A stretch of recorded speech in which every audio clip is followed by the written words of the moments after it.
I quit Cabify. But first I quit Cabify, and then 1 week later we found out that my girlfriend was pregnant. So I had 8 months more or less to make it work.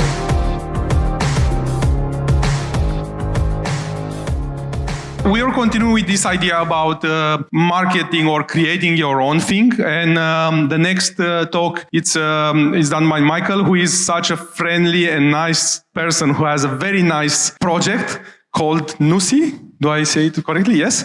And he will talk with us about how to start your own SaaS project and share about his learnings on this path. So big round of applause for Michael, and I will let him take the stage. To thank Friendly.rb because I think it's amazing that like these types of talks are at Ruby conference at the moment, because I think we all have this superpower, and it's very rare that we have this industry that you can actually make a business, an app on the couch on a Sunday morning in your pajama. So I'm really glad that these types of talks are now in these conferences. So thanks again for the opportunity. First, a brief history. I'm from the Netherlands, but I live in Spain. I came to Spain 15 years ago, and just for no reason. I just was tired and fed up, so just me and my backpack to try to find a Ruby job. And luckily I found one. It wasn't a great job, but then 1 year later I was really lucky to start as the first employee at a company called Cabify, which is basically exactly the same as Uber, but then focused on the Latin market. Yeah, I was just extremely lucky just to be there, and right now it was the first Spanish unicorn officially, so that was just pure luck. There I met a guy who was consulting for Cabify, was a designer called Nathan Powell. He had already the idea for starting his own SaaS called Nusii, which is a platform for to send online proposals to your clients, and they can sign it with a digital signature. He had already the idea, and he just needed a technical co-founder because it was really, really badly made. It didn't have any paying customers. And so again, really lucky just to be at the right time and the right spot. We launched Nusii around in the end of 2014, and right after I launched it, we didn't have any revenue, and my girlfriend was pregnant. The same time as I quit Cabify. But first I quit Cabify, and then 1 week later we found out that my girlfriend was pregnant. So I had 8 months more or less to make it work. But luckily we made it work. And in 2019, Nathan, we're still friends, but he didn't have the motivation anymore because we were not growing that fast. And he is a designer, I'm a programmer. He had to do the marketing, and he didn't like to do the marketing. So he wanted to sell the company, but as it was my dream job, I really didn't want to sell. So we made an agreement that I was going to buy him out, and it took like 4.5 years to actually pay him, which shows the real value for SaaS. Like if I quit my job, I can actually sell it for like a couple multiples. Right now I'm running Nusii alone. I used to have a couple of freelancers helping, but now it's just me. This is also the great thing of SaaS. I'm actually not actively working. Right now it's a side project which covers my full salary, but I'm only working on it for 10 minutes a day. Just doing support, just updating dependencies, and that's it. So that's actually really nice. And I'm right now, just because this is also one of those things why I love SaaS, because it's an automated business, and it's a lifestyle business designed to fit my lifestyle, so I can do what I want. So 1 year ago, I was bored and I needed a challenge, so I sent a tweet that I wanted to do consulting for a couple of months. And then somebody contacted me, and that consulting gig is so awesome, so great that I'm still doing that 1 year later. One thing I can tell you, one salary is great, 2 salaries is also pretty nice. So I don't have to explain you what the SaaS is. I just want to have to emphasize that the service thing, that it's a it's really hard to get it running. It's also very hard to get it not not going forward. It's just, if you don't, everything is automated. So if I don't spend any time, people find me through Google, they sign up without me, they use it, they cancel without me, and sometimes they send a support question. And basically the last year, that's it, and the revenue stayed exactly the same. That's why I think the SaaS is the best business model on the planet, especially because my expenses, everything combined, accounting, all the services I'm using, hosting, is 10% of the revenue, and 90% is basically just for me. Yeah, I not going to talk about funding. There are kind of a couple ways to fund. I am completely bootstrapped.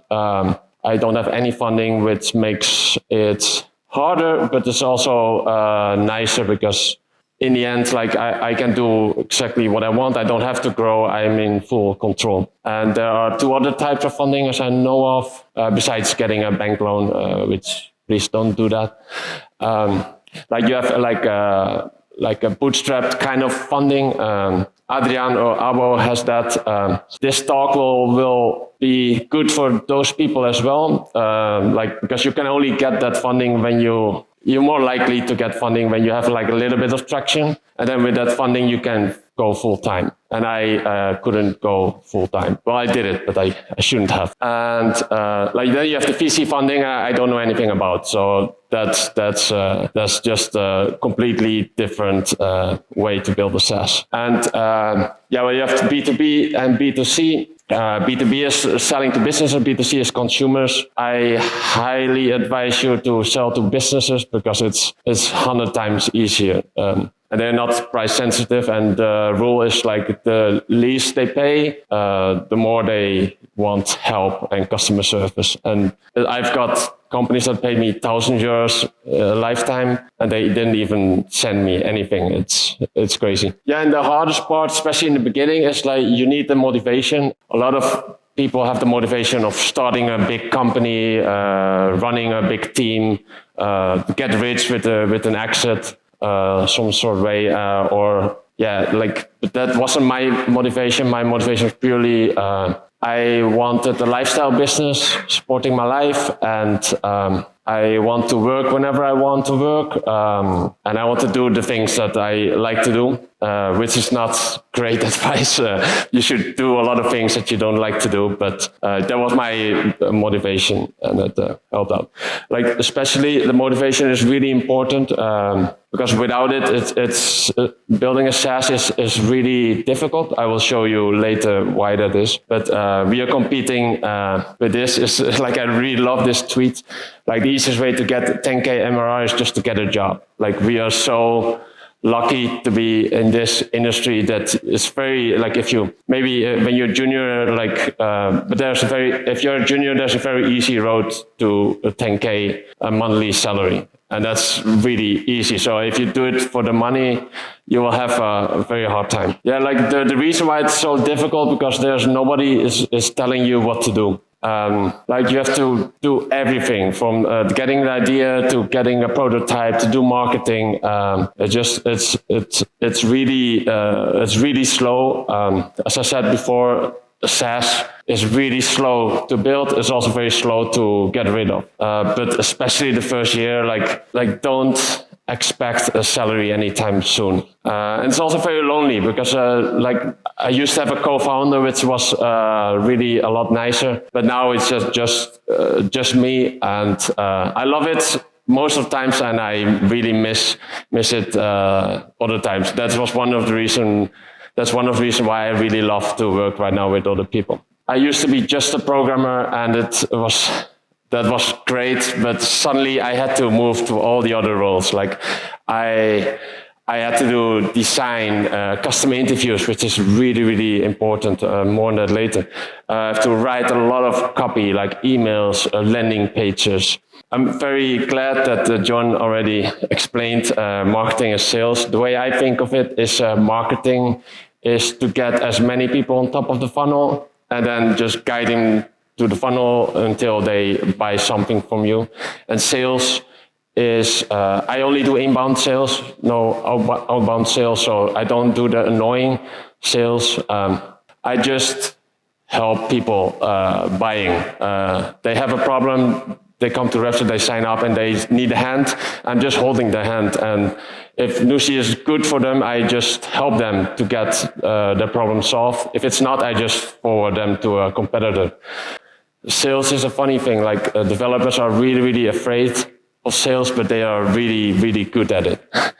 There are a couple of tricks, but I will explain that later. And like you have to become, I'm really bad at it, but delegating is something I really struggle with, especially because you have, especially in the beginning, a very little budget.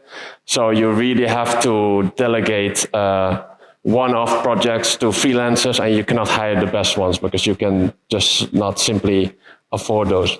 And you have to do a lot of customer service. It's something I didn't like in the beginning, but now I just love it because it's just helping people, and everybody is like, almost all the people are very nice. If you charge enough. If you charge little, they're less nice. And you have to do like all the accounting stuff, which I hate, especially in Spain. It's not easy, but that's just what you have to do. Like, please don't do that in the beginning, because only do it when you get traction, because it only stops you from launching quickly. Yeah, for the development, everybody can here in this room can do it likely better than me, but you have to, the only thing you have to do, like full stack, obviously. And just front end, back end, database, security, and I think a pass is that you can, I love Camel, but I think like there's such a big list of things you have to do. If there's only one thing you don't have to do, that I really advise you to not do that, just to be able to launch quicker.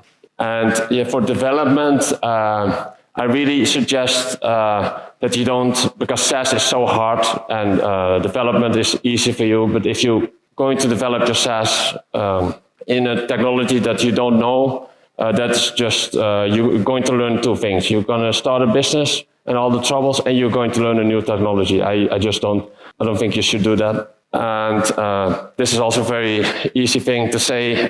Rails is amazing for SaaS. It's extracted from SaaS.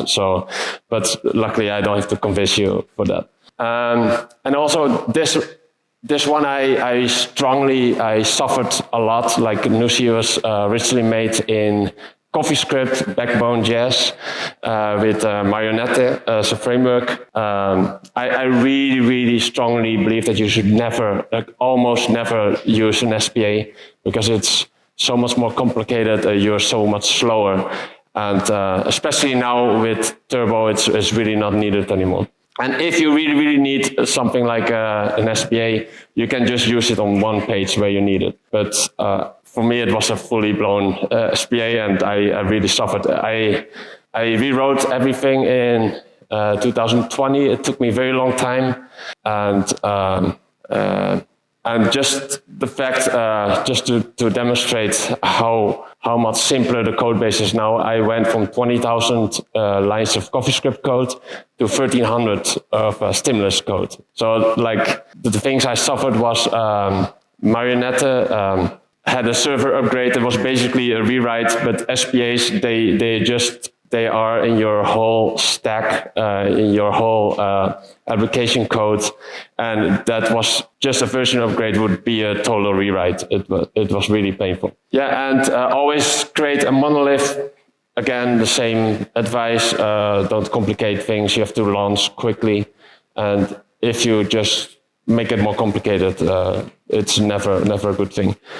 Databases, please use just the boring stuff. And Cabify, we use CouchDB, and it made sense in a very short portion of the data, but overall it was just really, really painful and slowed down like everything. And again, use a pass. If you're really like an expert in hosting yourself, I host something myself, which to handle the custom domains. And it works okay, but that has like when something is down, it's almost the custom domain server.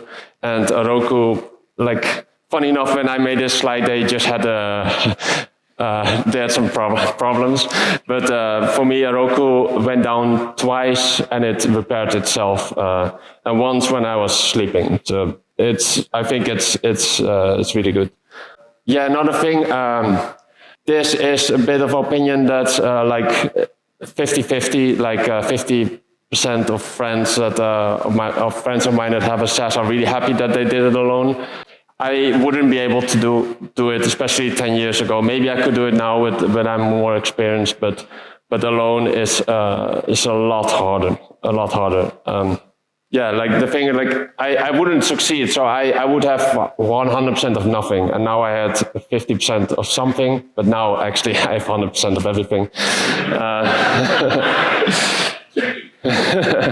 So do it like me, just board the other co-founder and then buy him out. Yeah, if you have a co-founder, it's really, really important that you have the same vision. For us, it was easy. Lifestyle business, kids first, family first, and we both didn't want to have like 60-hour weeks, just normal and slow growth. Like we didn't want to be a team or anything. So that was a great fit. And yeah, when you find a co-founder, there are many really great couples that are both developers, but one has to do something else. So you cannot do both developing. The other one has to do like marketing, sales, interviews. Like I really advise you to find a non-developer co-founder, especially that's really great at writing and marketing, because that's what all the SaaS business struggle with is marketing. And always have a contract and always have a vesting period. I know some people that the co-founder left after 6 months and they have 50% of the company. I recommend like a vesting period of 1 year cliff. So if after 6 months they get nothing, and 4 years or 3 or 4 years to get the 50%. And yeah, this is very, very important part and really difficult. And it's very difficult to give advice on this one because I didn't come up with the idea. Yeah, I know it's really hard, but you have to open your eyes constantly and just look around you. Like a really, really a good indication of a good idea if there are people that are already paying to solve that problem. So you have to look around you and interview as many people as you can. Like ask your boss or your friends that have agencies or like all the professional relationship you have, and just ask them their struggles, what service they are paying for. And also interview yourself, like I'm paying for many services. Yeah, that's just, you don't want to change behavior as a single bootstrapper. So it's like that people paying for pain to be solved, or they are doing something that takes them really a long time that you could solve with technology, that are also great ideas. And I strongly advise to go to non-developers conferences as well, because they don't have this superpower to be a developer. There are so many people in need for a technical co-founder. And I was like a couple months ago, I was in an affiliate, a conference for affiliate. I don't know anything about affiliate marketing, and there were so many problems that those people facing, and they were solving it by just duct taping servers to each other, and there were some really great ideas there. And also just try to be in as many communities as possible, Facebook groups, Reddit, Friendly community, or any community you can think of. There are many people that explain their struggles in those communities. Yeah, this is all as well, like your idea can be really good, but if it's the market not big, you can reach a plateau very soon. So choosing a market is really important as well. This is also maybe a bit of a spicy take. Maybe don't build something you need yourself. Building something you need is really good. It's really good advice, but it's also dangerous. I had so many ideas. Like I have this idea and I explain to a friend, and they say like, "Oh, you can. This is a tool. You can. This already exists." And I was like, I don't want to build it anymore now. But are you going to use it? Like, no, I don't really need it. So I wasn't my own customer. I just wanted to solve something, but I wasn't really a customer because I'm not willing to pay money for it. Yeah, it's also like choosing the market. It's also important, like the group of people you want to serve. For example, are they reachable? If you have an idea, for example, for banks, a tool for banks is like really hard to get into them. Like it's all enterprise, or lawyers or anything is like, if you cannot reach that market very easily, it's going to be very difficult. One example of a great market, like the Shopify market, there are millions of stores. They all pay already monthly. They're really used to SaaS. All the website uses several add-ons, and it's easy to reach because there's a marketplace. And yeah, like as soon as you have an idea, you also have to pick a niche. I always think everywhere in every business, I always want to know like all the ins and outs. Yeah, I live in Madrid, and there are, for example, really like great restaurants. They all serve more or less the same stuff. They are really, really cheap, like lunch menus for 12 euros, etc. And they all give you free food if you order a drink. The margins are really low. The staff is always, it's not very friendly sometimes because they get paid very little, and they're just competing price with their neighbors. It's really a bad business. And I'm a vegetarian, and if you see the vegetarian restaurants is the opposite. The margins are way higher because the food is actually cheaper to make. It's very specialized. You've got people traveling like sometimes like hours just to be at a vegetarian restaurant. And as soon as I, for example, when I was here, I look like where are the vegetarian restaurants, because there I can eat the whole menu. So you have people searching for you. It's a way. The staff is friendlier because they get paid better, etc. It's just a big difference if you pick a right niche. And picking a niche is not easy. Like Nusii is a very horizontal product. I've got like dev agencies, design agencies, plumbers, pest control companies, construction workers. So it's really, really hard to pick the verticals. Most products are not as horizontal as Nusii. Early on, you should try to pick a niche. And you can always have like several verticals. The single vertical always, most of the times, works better. And this is the secret sauce. This is the most important topic. This will, like interviewing people, interviewing as many prospects as you can. This makes you stop ideas that are not good, stop ideas that people are not willing to pay for, and like build the right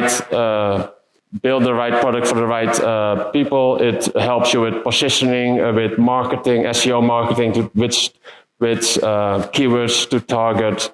And if you do integration marketing, your integration in other people's platform or marketplaces, you know where they search for, etc. So this is the secret sauce. And there are 2 books. John already said something about it. First, I really recommend to read this book. It's really good. It's just 100 pages. I'm a slow reader, but most of you will read it in a couple of hours. It's all about the mom test. It's about that people are constantly lying to you. So if you ask questions like it's your mom, like if you ask somebody a question like, do you think this is a good idea? They will say, yes, it's excellent. But you need a little bit more to prove that it's actually a good idea, because it probably isn't. And the second book, as John already mentioned, this is by far the best book that I know. This is It's a little bit longer, but this is really aimed to idea valuation. It's about features, which features to build like later on, about positioning. This is just the holy grail. It's the best book, and right now it's just $10 because it's a new edition, and Michelle needs reviews. So please buy it. Yeah, it's like interviewing people is really important because, as I said before, like people are constantly lying to you, not because they are not nice, just they're lying to you because they are nice. So it's really important to never ask an opinion. Like, what do you think? What do you think about this idea? It's a terrible question. Are you willing to pay for this? They will say yes, probably, but that's no proof, etc. And like it's really important. You have to let them do the talking. You just ask follow-up questions, or sometimes you say that they are like telling their pain with the software they use right now, and then you just say things like, "Oh, that's a really struggle," and then you stop again, and then in the silence, they will just give you more information about their struggles, and just let them do the talk and only ask questions. Because you have to you have to search for proof. So the way we did it, we asked questions like, how do you send proposals right now? And the answer, what we loved was like when they used InDesign, when they export to PDF, they sent to email. They didn't know if the email reached the destination, if they opened the email, if they seen the proposal, they had no way of signing. So it was like really like obvious that there was a huge pain point. And things as well, the big struggle was that they had price package, but there was no way of really choosing which price they wanted to pick, etc. And as well, like it was really important to ask them about all the steps of their daily job. So what for us is like, what do you do to get clients? How do you interview clients? What do you do to ask for the budget? And like your whole proposal process, we wanted to have them explain in very detailed. What's as well, really, when they use already another service, it's really great to tell what's lacking in that, what they don't like about those services. And this, by the way, is really great for kind of like testimonials on your website when you have comparison pages, for example. So there's so many things you can just use for marketing purposes as well. And what is like gold information as well, most of the people find us in Google, and I just ask like, what did you type? Tell me the whole journey you did when opening Google until you visit our website, which is really great information. And funny, while I was making the slide, somebody was doing it to me. Somebody was doing the mom test to me. And I don't explain what it actually was, but you just wanted to know that if I had a problem he was wanting to solve, and then I didn't have that problem, but then in the end, like he did something interesting. He just asked like, do you know anybody that had this problem? And I actually knew 2 people that probably could use a service like that. So he had 1 person to interview and he got 2 back. So this is a great way to, like, we all struggle to find people to talk to. And this is one way to get people. Always just ask if they know other people they can interview. And yeah, this is stair-stepping your way into the SaaS. This is a famous framework made by Rob Walling, the co-founder of the Microconf conference, so a conference for SaaS. And it's a method to take baby steps and eventually land into a SaaS. Because the SaaS is so difficult, you have to know, you have to be sort of good at many things. So step 0, which is not the official step, but I think it's great to, if you are a consultant, then you see you're already marketing yourself, you see many businesses, and you see just many problems. It's just a great way to start, and as well, you can up your rates if you are fully booked, which makes you free time to work on the SaaS. So step 1 is creating something small. That can be a course, a plugin, an add-on a small add-on in a marketplace, for example, of a WordPress plugin, if that's your thing. I don't think anybody would like to do that here. This is just a way to learn, to write copy, to do marketing, to send emails. And it's easier, most of those add-ons, because you are in a marketplace, so actually you get marketing for free. It's still hard to game that system, but it's a lot easier than starting from scratch. And the idea is to do step 1 to get some revenue, then go to step 2, which is basically do step 1 again until you have enough revenue and enough experience, so you can finally create a SaaS. And I have some friends that stuck at step 1, and they are having amazing businesses, doing many more multiple revenue than I ever can do.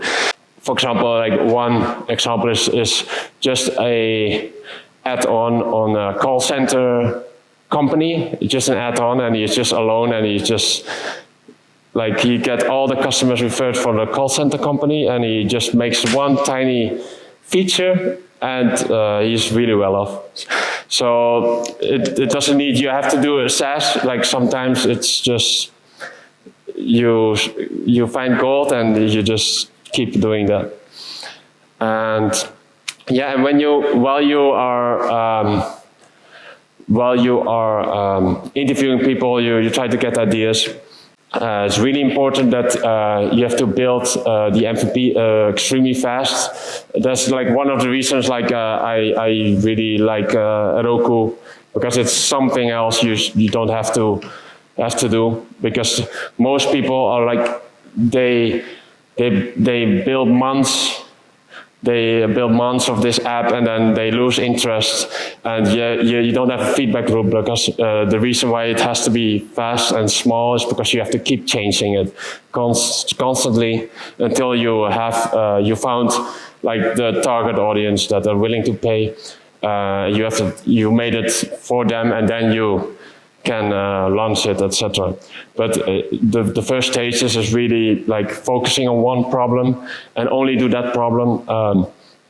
For example, we didn't have password reset because nobody is going to request a new password. If they do, they can just ask you, and you do it in the console. But we didn't. It took months to create the password reset feature.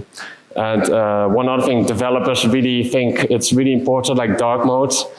In 11 years, exactly 0 people have requested dark modes. So it's one of those things you keep telling yourself is really important, but you're most likely not sell to developers. So what you like is not that important. It's the only important thing is what your target audience likes, and dark mode is not one of them.